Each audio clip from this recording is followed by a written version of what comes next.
Bismillah.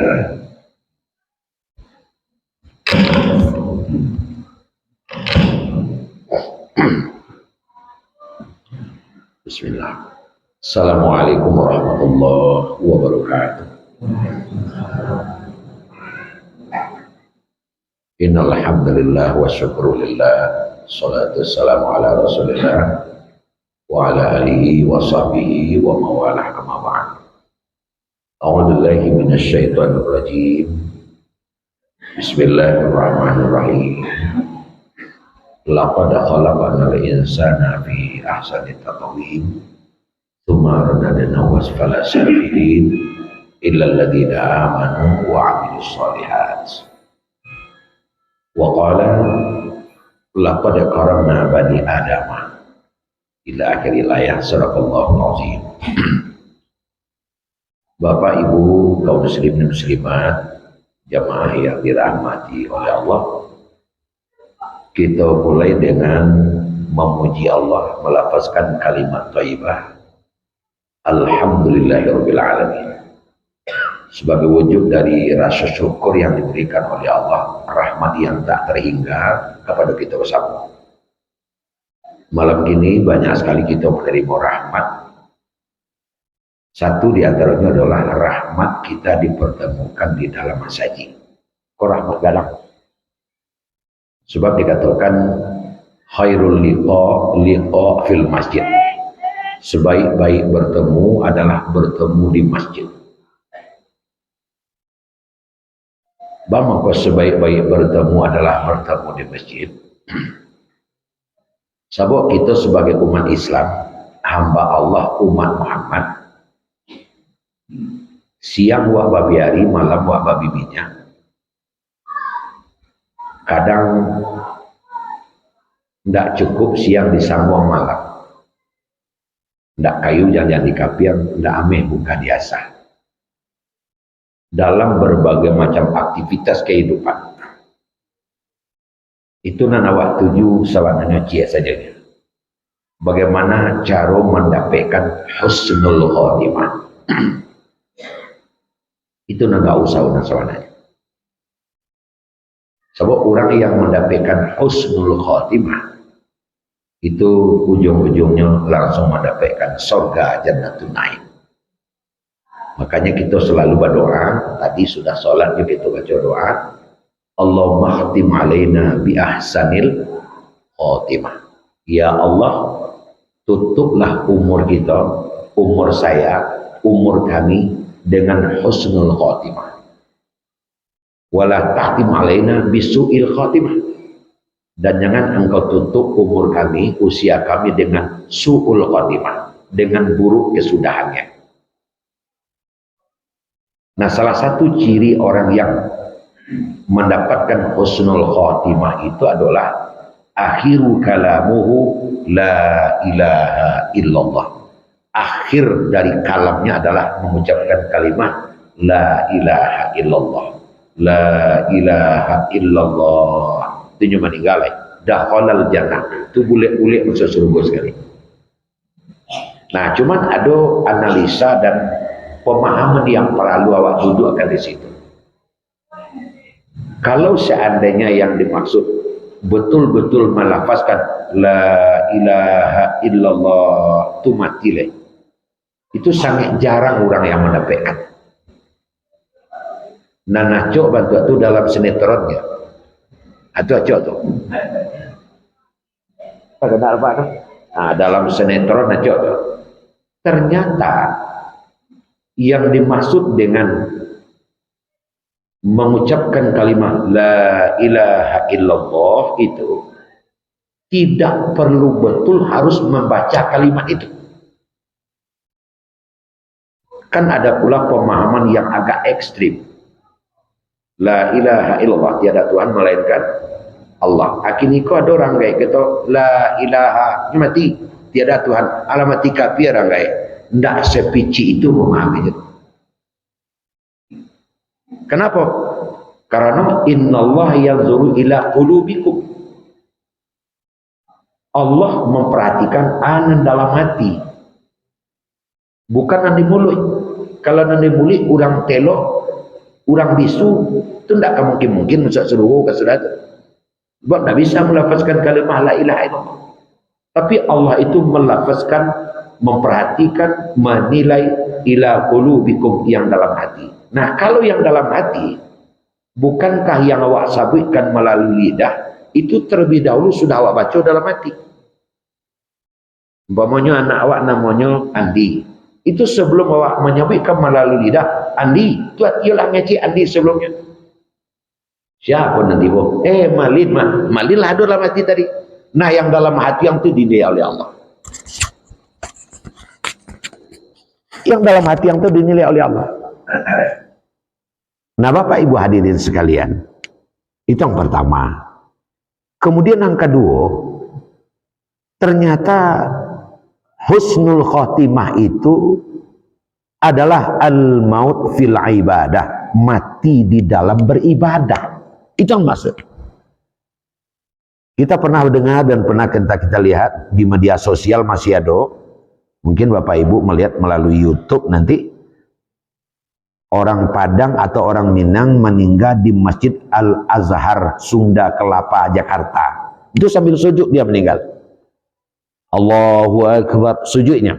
Oranglah tagak, oranglah selesai sholatnya, sujud saya taruh. Ternyata sudah meninggal. Famili dari Pak Gumawan Fauzi, waktu masih dinas di Solo dulu. Nah, kalau sedang sujud dia meninggal, anak wak baca sedang sujud. Subhana rabbiyal a'la. Nah, kalau subhana rabbiyal a'la yang wak baca, itu artinya tidak membaca la ilaha illallah. Apakah dia tidak masuk surga? Masuk surga karena dia meninggal dalam keadaan beribadah. Jadi yang maksudnya adalah meninggal dalam keadaan beribadah. Kalau dapat dalam ibadah sholat kita meninggal. Kalau dapat. Nah, Bapak Ibu hadirin sekalian, meninggal dalam keadaan beribadah. Ibadah tuh banyak, diantaranya sholat. Dan termasuk yang ingin saya sampaikan kini, yang sedang kita kerajukan kini, awak sedang beribadah. Apa itu? Thalabul ilmi, menuntut ilmu. Khairus sa'ah fi thalabil ilmi. Waktu menuntut ilmu adalah waktu yang terbaik dalam kehidupan. Waktu menuntut ilmu adalah waktu yang terbaik. The best. Itu kecil anak sekolah. Kenapa waktu yang terbaik menuntut ilmu itu? Karena orang yang menuntut ilmu itu fi sabilillah, sama hukumnya dengan sedang berperang pada jalan Allah melawan orang kafir. Saya mengecek Nabi, tidak ditakut-takut uak saja.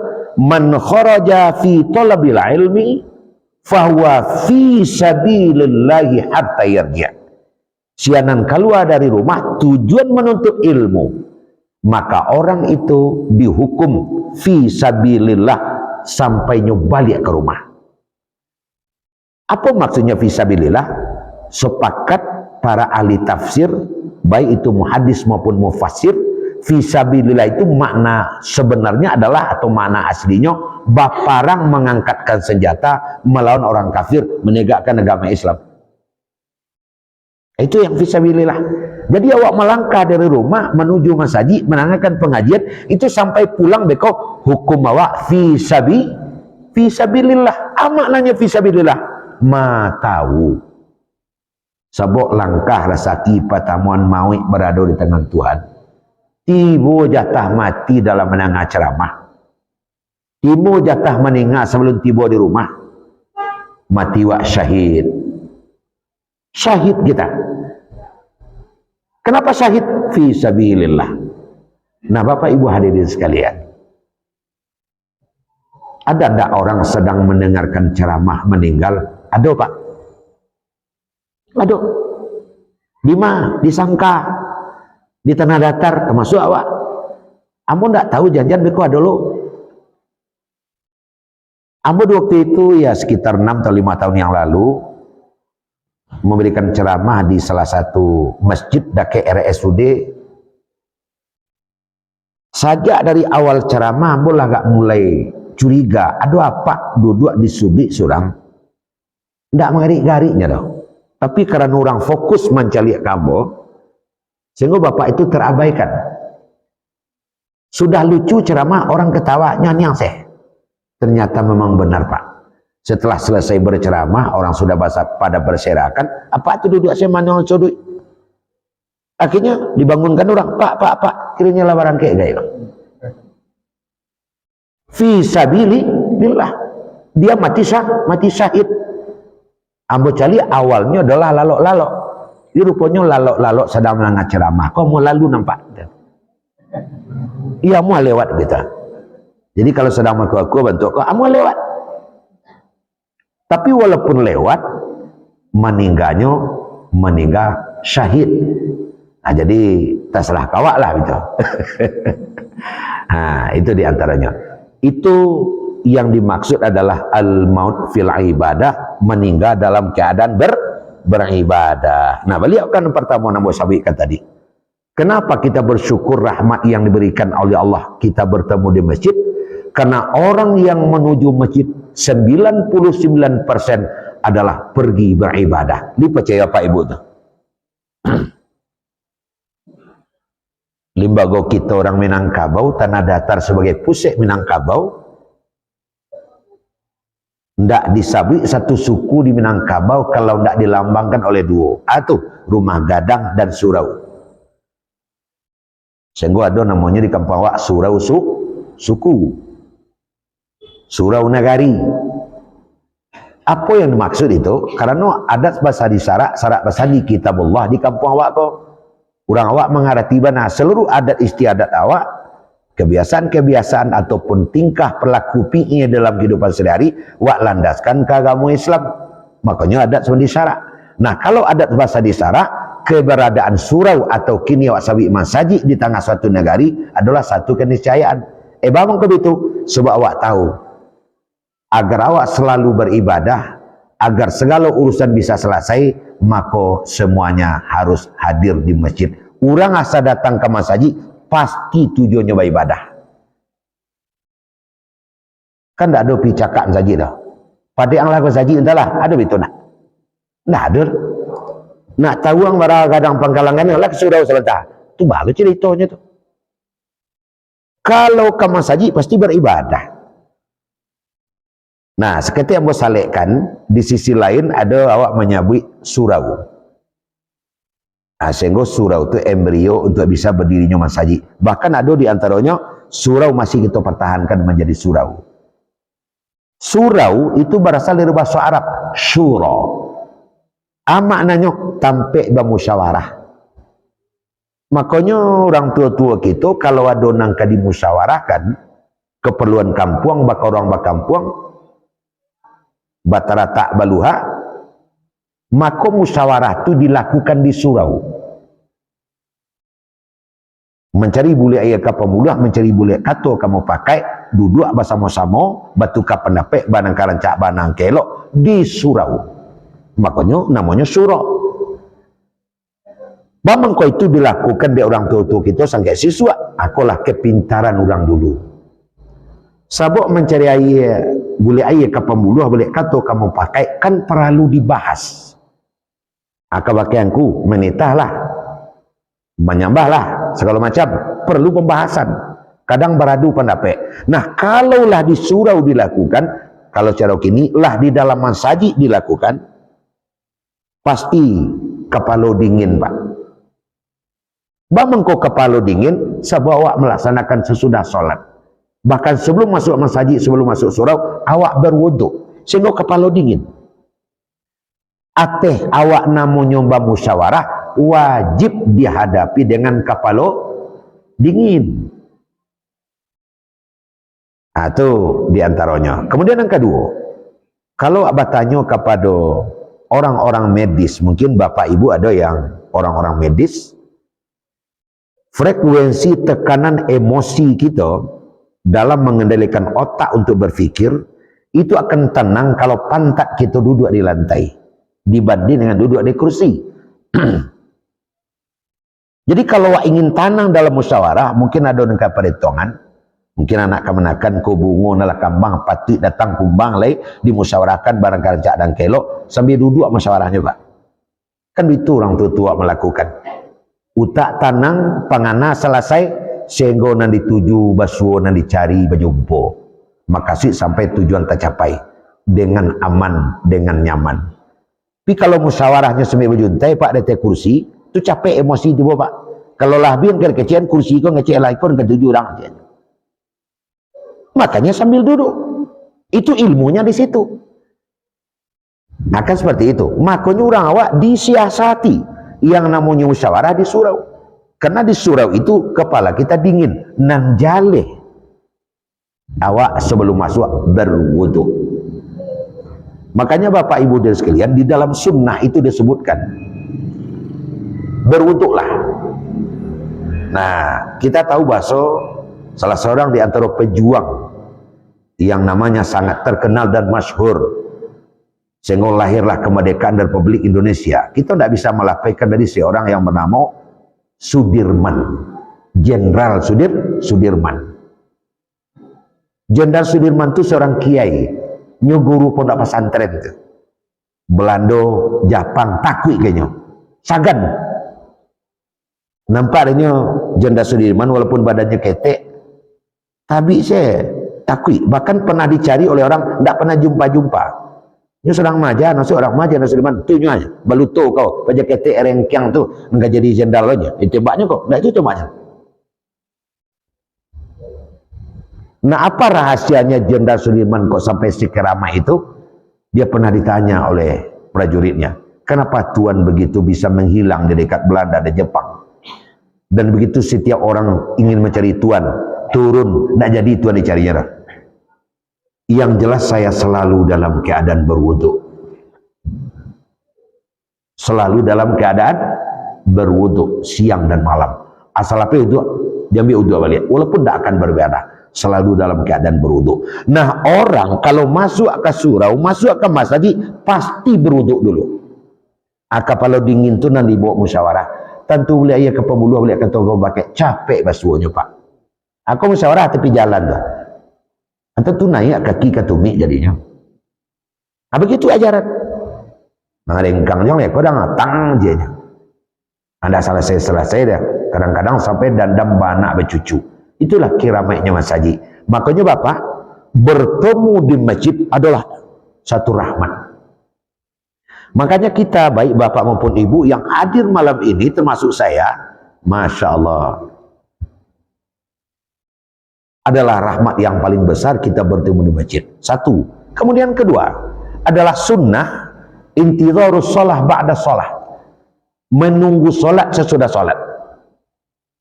Ini jarang orang bisa melakukan Pak. Kafarat. Di antara menghapus dosa kita, maksudnya dosa-dosa kecil, adalah intidharus shalah ba'da shalah. Menunggu sholat sesudah sholat. Sholat yang dimaksud apa? Menunggu isya sesudah maghrib. Itu yang dimaksud. Itu termasuk kafarat. Apa itu kafarat? Mabihkan dosa ketek. Makanya tidak semua orang mampu melakukan menunggu isya setelah maghrib. Sudah sembahyang maghrib, dia tetap sholat maghrib jemaah di masjid, tapi pulang sudah itu. Tiba di rumah mengango. Begitu. Nanti pas isya datang lagi, padahal ada intan ameh 24 karat hanya tinggal. Apa itu? Intizar. Ditunggu isya di masjid. Itu sunnah. Nabi tidak pernah pulang antara maghrib dengan isya. Barangkali sebelum maghrib, pulangnya setelah isya. Ngapain Nabi? Kadang Nabi baca Quran, kadang Nabi berzikir, kadang Nabi bertaklim, seperti yang kita lakukan pada saat ini. Nah Bapak Ibu hadirin sekalian, menunggu sholat sesudah sholat menurut sunnah, benar-benar yang dimaksud adalah menunggu isya sesudah maghrib. Nah jadi memang kalau Aca lihat, sholat yang paling dakik jaraknya sholat apa iya Bu? Maghrib sampai isya. Lah disengaja di Allah supaya itu. Maghrib sampai isya. Itu paling dakik jarak sholat. Kalau adalah kabarnya batahan di surau di masjid maghrib sampai isya. Padahal itu bukan main besar pahalanya. Bahkan menghapus dosa lagi. Makanya Nabi tidak pernah melakukan pulang sudah maghrib. Sampai di Madinah itu juga dilakukan oleh Nabi. Jadi Bapak Ibu hadirin sekalian, kita sangat bersyukur sekali lagi Allah berikan kekuatan, Allah berikan kemampuan, rahmat kepada kita menunggu sholat Isya setelah kita melaksanakan maghrib. Rugi kita pulang. Walaupun tidak mengaji, umpamanya tadi mau tanya ke pengurus, ke Ananda gitu ya. Ngaji sekali mau lari. Nah, sekali mau lari. Tidak pun kita ngaji, tidak pun pengajian, kita tetap bertahan di sini. Itu pahalanya sangat gadang. Jadi sekali lagi kita bersyukur sekali lagi Bapak Ibu dengan sama-sama membaca kalimat thayyibah alhamdulillahirabbil alamin. Kemudian Bapak Ibu hadirin sekalian, kita berselawat kepada Nabi kita Muhammad sallallahu alaihi wasallam. Allahumma salli ala sayyidina Muhammad wa ala alihi wa sahbihi ajma'in. Itu lu mengaji itu dong. Itu baru pembukaan sebagai kita bersyukur. Adapun yang akan menjadi kajian kita Bapak menjelang waktu Isya, kecuali waktu Isya 9:28. Paling lambat lah beko 7:30 gitu berhenti, masih ada waktu gitu. Umat Islam khusus di daerah kita Indonesia tentu periangan masuk ke dalam. Kini sedang bersiap-siap untuk mengangkatkan suatu acara di mana-mana saja, bahkan tidak saja di surau-surau, masjid-masjid, di kantor-kantor pemerintah juga malah juga begitu, yaitu menyiapkan suatu acara yang namanya peringatan Maulid Nabi. Mungkin di Siko pun lah mulai jadi sabik-sabik barangkali. Kenapa? Karena itu adalah suatu acara yang ada cuma di negara awak Bapak Ibu. Jadi kok acaranya adalah Made in Indonesia. Tua awak adalah orang yang doyan memperingati segala-galanya. Saya ada hari ya Pak. Hari anak-anak, hari lingkungan hidup, hari ibu, hari lahir Nabi, Isra Mi'raj, semuanya kita peringati. 17 Agustus, hari pendidikan, hari pahlawan, banyak hari loh. Nah, termasuklah hari peringatan Maulid Nabi. Memang betul kalau wak cali ayat Quran, hadis-hadis Nabi itu tidak sepotong pun ayat ataupun hadis nan menyuruh awak memperingati Maulid Nabi. Tidak ada tuh. Hai orang beriman, peringatilah Maulid Nabi. Tidak ada tuh. Makanya tidak salah jika ada ulama yang berpendapat memperingati Maulid Nabi itu bid'ah gitu. Ada yang pendapat betul itu kan tidak ada ayat yang menyuruh itu tidak ada. Nah, namun demikian membaca sejarah itu disuruh dalam Quran. Nah, itu masalahnya. Fanzuru fasiru fil ard fanzuru kaifa kana aqibatul mukadzibin. Quran menyuruh kepada kita, berjalanlah kau di bumi dan dalam perjalanan itu perlihat kiri dan kanan. Bagaimana akibat orang-orang yang durhaka kepada Allah. Bahkan bukannya sekadar itu Bapak Ibu. Bukannya sekadar itu. Quran yang 30 juz. Ya 30 juz nah. Suratnya berapa?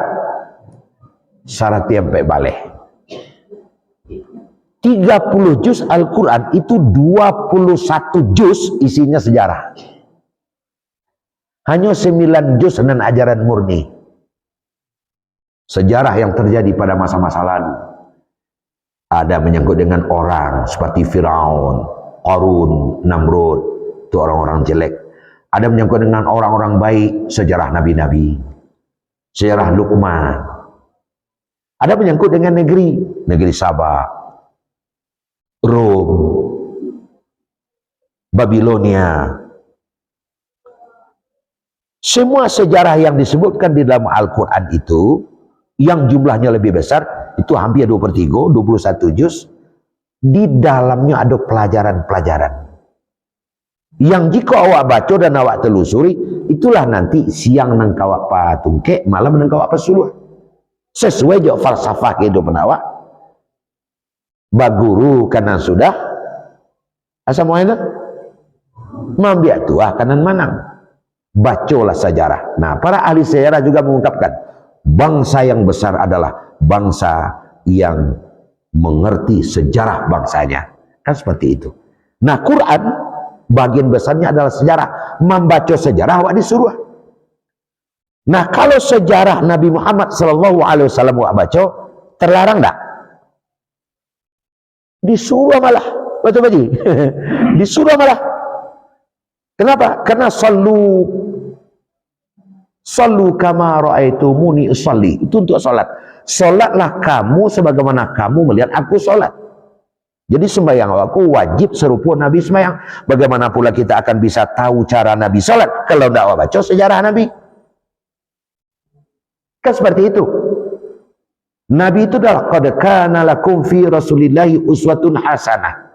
Pribadi Rasulullah itu menjadi contoh tauladan dewa. Banyak awak akan mencontohinya kalau tidak awak pelajari sejarahnya. Betul tak Bu? Betul. Jadi kita adalah membaca sejarah Nabi agar sejarah Nabi itu dapat awak jadikan pedoman untuk contoh dewa di dalam kehidupan. Karena sosok Nabi Muhammad itu adalah uswatun hasanah. Nah, di siko barang kau masuknya. Itu dah biasa diasak lah terus. Tu kalau dibubuk matinya tu biasa layunya tu. Kalau lah bantu tu.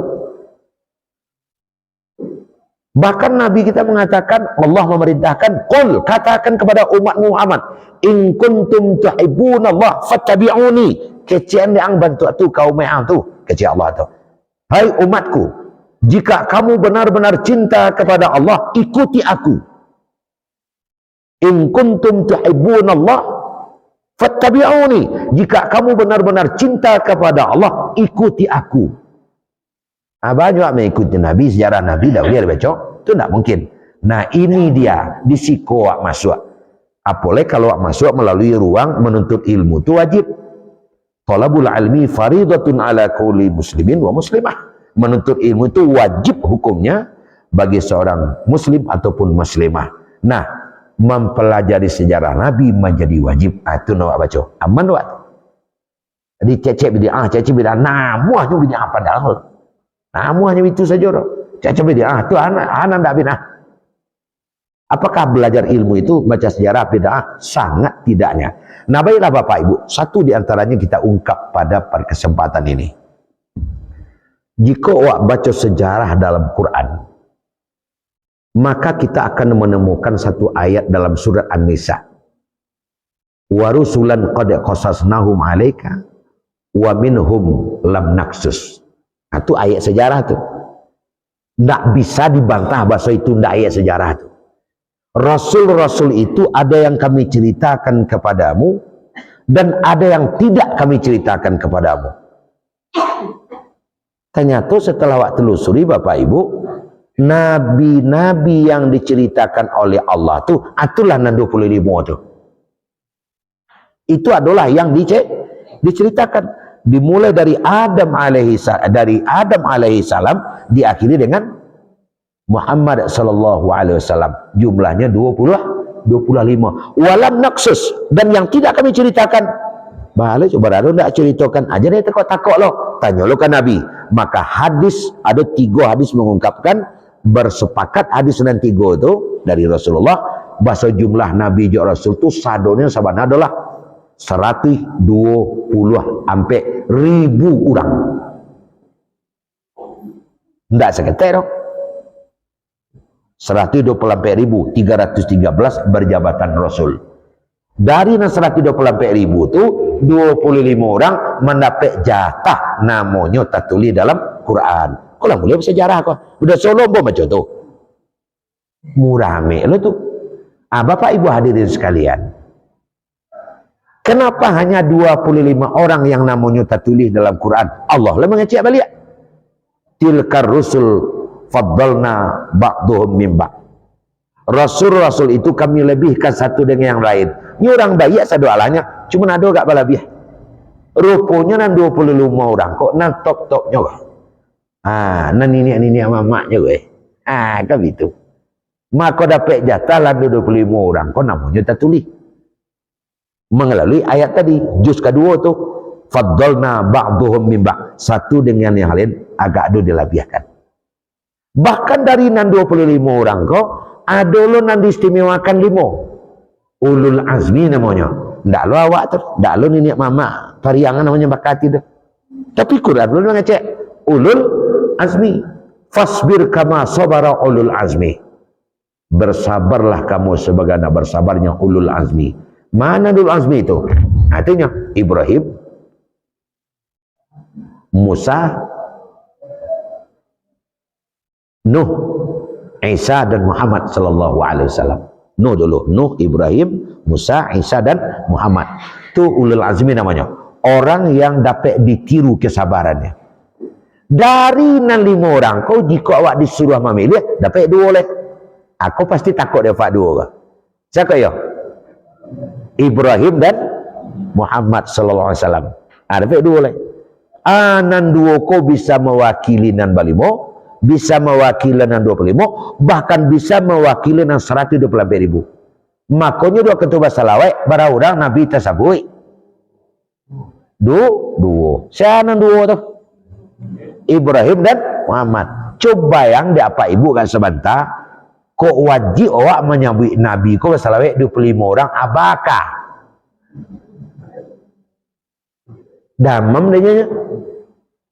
Taruhlah Allahumma salli ala Sayyidina Muhammad wa ala ali Sayyidina Muhammad kama shallaita ala Sayyidina Adam wa ala ali Adam kama shallaita ala Nuh wa ala ni Nuh. Belum sudah. Tak boleh nak apa?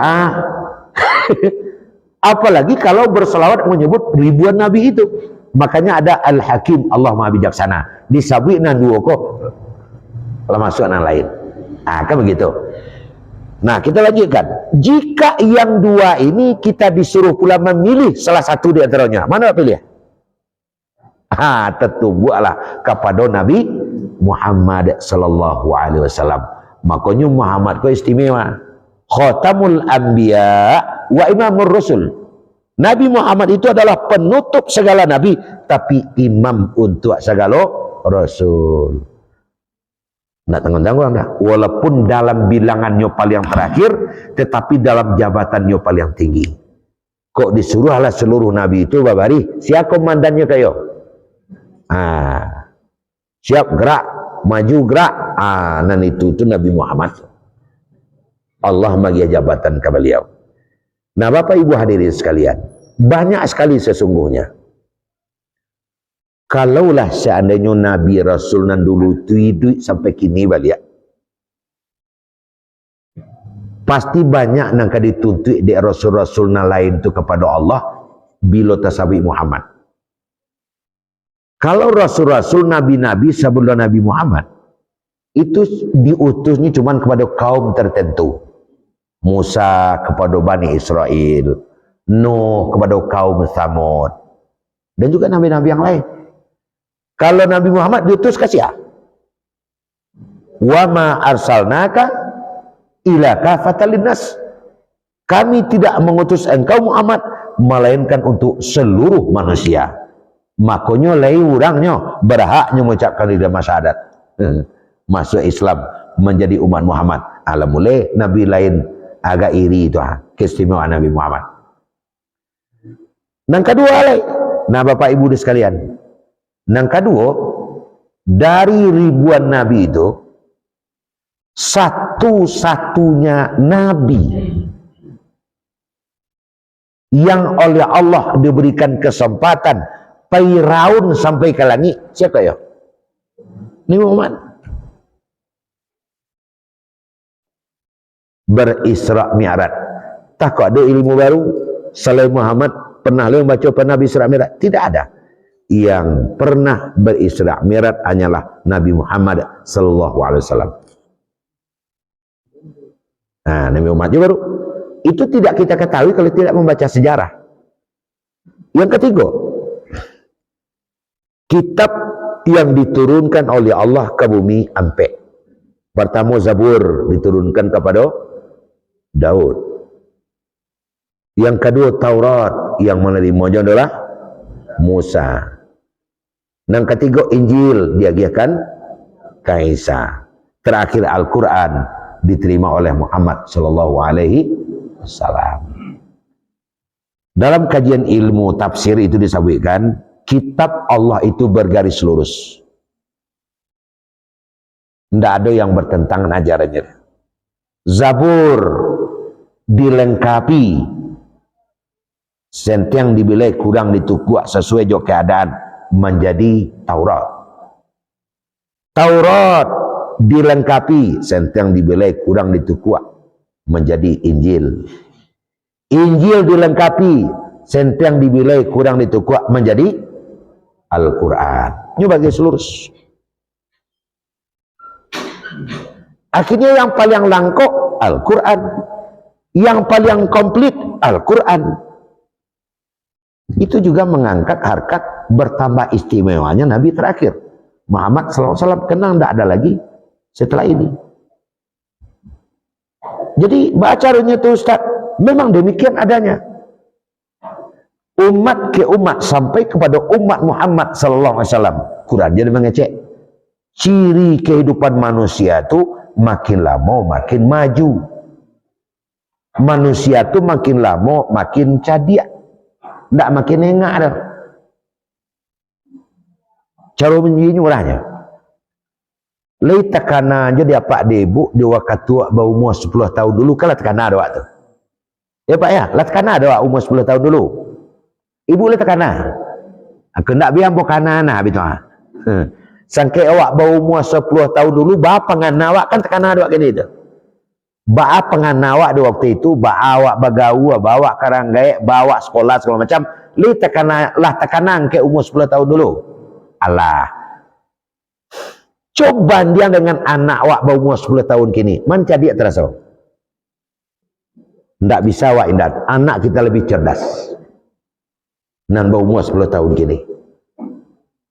Ambo, aku ambo amak mau ceramah kini. Nanggalak tak kekeh saya tiap amak mau tu. Tu orang apa? Orang Selim Bawang tu patah tu. Nah bapak ibu, artinya secara otoriter awak menyampaikan sangke awak bau umur 10 tahun dulu, jo anak awak umur 10 tahun kini, lah pasti jadi anak kini. Ambo lagi contoh kambo. Ambo membaca tulisan ambo saja, lah akhir kelas 2 ulun pandai boleh. Menulis kacek, capek pak. Sudah guru menulis pentulis. Ini dulu catatkan pentulis baru. Jo kapua mah. Habis tangan guru tu kapua tu. Catatnya. Selesai guru mu selesai lo. Cancang. Tiap bona pandai baca sudah tu. Jadi jam berapa baru lancar mau baca? Awal kelas 3. Baru lancar baca. Nah anak-anak awak kini DTK baru lah santiang membaca. Jadi ini niat mama kau ada kemenakan cadiak pada awak. Jadi lilo. Memang kondisinya seperti itu. Alah, tahulah kami padang jalernya pada awak. Agak dipangan. Ambo iya pak ibu. Awak sama-sama ini mama abang kali itu. Kalau ada kemenakan cadiak pada awak, jadi lilo. Dulu lah dia makan garam, pak. Kalau makan garam ya dulu pada nyuaga pada nyoma. Tapi kalau di ilmu bisa cadiak pada awak. Nyolah S1, S2, S3. Wah S apa? Wah S3-nya. S3, SD, SMP, SMA. Kan S3 nya tuh. Inyolah lah ke Amerika, lah ke Mesir segala macam. Wah si kosanya. Aduh nih mama nih Minangkabau kok pak. Umur 80 lah. Ke Bukit Tinggi saya sekalinya. Mati sudah tuh leh. Ke Bukit Tinggi sekali talakinya. Ndak lo turun dari oto tu. Sementara anak kemenangkan konten awak tamek di Universitas Antarbangsa Malaysia akan mengawak. Orang-orang tua yang berhasil adalah yang menjadikan anaknya lebih tinggi sekolahnya darinya. Itu berhasil orang tua. Mama-mama yang berhasil adalah mama-mama yang menjadikan kemenakannya lebih cerdas dari dia. Itu berhasil. Bama kau ke situ bertekankan sebab hidup awak okey lama makin maju di bidang apa saja. Wak calik dulu di bidang transportasi. Ke Makkah tahun 1930 setahun baru balik Makkah. Tarik 50 lah, 8 bulan. Sampai 60 lah, 3 bulan. Kini baralah mau balik Makkah. 40 hari. Bertambah maju tu tambah kolot namanya tu. Bertambah maju. Setiap hari lah 20 hari awak pulang Makkah lah. Awak baca dalam buku Hamka Pak. Berangkat kapal dari Aceh nyo dermaga untuk mengakui jemaah haji ke itu satu-satunya adalah Aceh. Baik yang dari Sulawesi, Kalimantan, Jawa, di Acehnya. Sebab belum ada armada yang khusus mengangkut jemaah haji di waktu itu. 1930. Lalu dengan apa Wak? Menumpang jok kapal yang datang ke Indonesia untuk menjemput rempah. Kapal itu pemiliknya adalah kerajaan Ottoman Turki gini. Balabuannya di dermaga di Aceh. Bang di Aceh Bu ya. Satu-satunya dermaga yang mampu menampung kapal itu hanya di Aceh.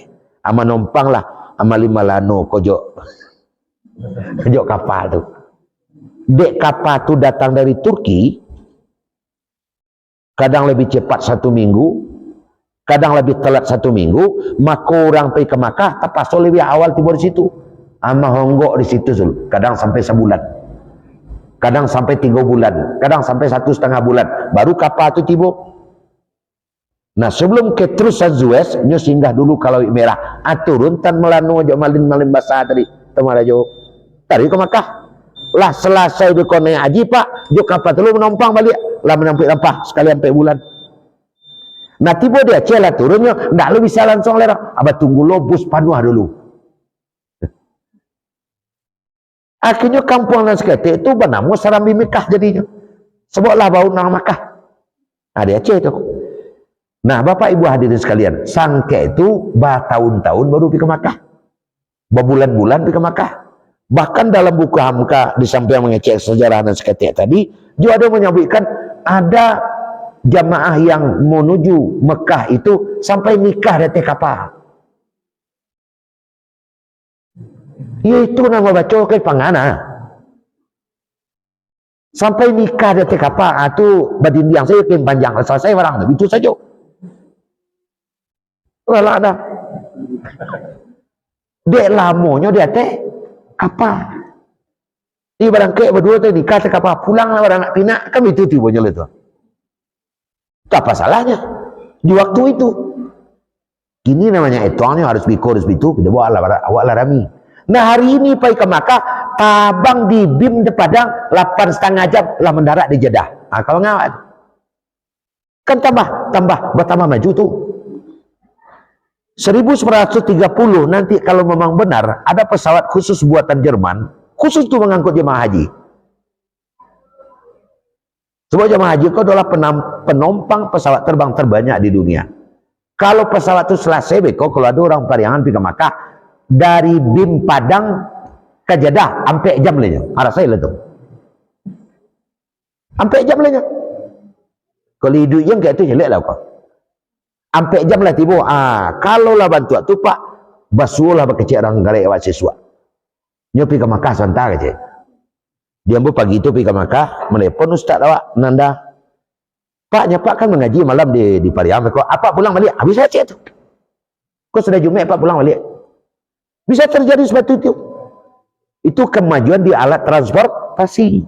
Di nalan lain juga tambah maju. Jawab ngecek. Oleh karena bertambah maju artinya apa? Umat Muhammad jauh lebih cerdas daripada umat-umat tempo dulu. Kalau umat Muhammad jauh lebih cerdas, bertanya mau kapak ibu, mana murah matur orang bodoh daripada maturan cadia? Nan murah tentu matur orang bodoh. Jawab salah bu, ndak apa-apa begitu. Ndak begitu, ndak kamera ke lapor. Makin cadia makin sulit diatur. Itu ciri-cirinya tuh. Ciri orang cadia apa 3? Pertama, makin cadia makin panjang akelnya. Yang kedua, makin cadia makin banyak kandaknya. Yang ketiga, makin cadia makin sulit maturnya. Sebabnya lah barakah, iya nyo lalu ndawak je. Makin bodoh, makin murah maturnya, maka sampai ke kabau dia tua sedong. Kalau begitu mau bertanya, mana murah matur umat dulu pada matur umat Muhammad? Murah nan dulu, sulit umat Muhammad. Makanya Quran harus lebih lengkap, harus lebih sempurna. Sebab umat yang akan diatur bukan main, bukan umat sembarangan. Dan tingkat kepandaian dan kepiawaian Nabi Muhammad harus di atas standar. Sebab umat Muhammad kau banyak gali ya. Makanya ajaran Muhammad jauh lebih canggih daripada umat-umat yang tempo dulu. Itu perlu disebut setiap saat. Awak ambillah lokasi untuk menyabik dan membaca keadaan Muhammad. Kau sekali setahun. Itulah awak pakai materinya peringati bulan Nabi. Dimaafin hanya. Itulah Pak dan Ibu. Jadi sesuai janji Nabi pada menduka berhenti pasisa masuk terang orang azan demo. Nah oleh karena itu ke Solo ke Padang Subuh tiba di situ makan pagi dia kata isan dalam masuk tentu mengaji langsung berhenti. Nah ya jalan kudo mana dongkak jalan itik mana nari dek tadi salam pemuka maka kini salam penyudahi. Penyamaaf. Assalamualaikum warahmatullahi wabarakatuh.